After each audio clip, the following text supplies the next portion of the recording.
here in front of Pearson Airport, and hopefully if you look off that way, you can see a plane coming in for a landing, holding this LG 360 camera so you can watch it in 360 as the plane comes in, which should be really awesome.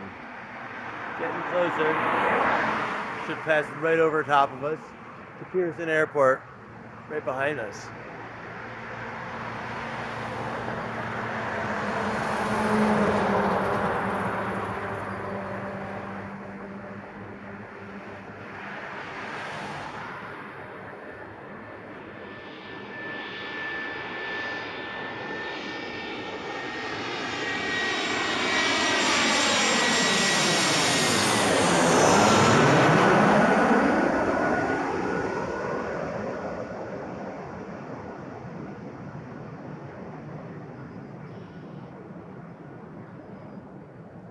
Hopefully that was really, really cool.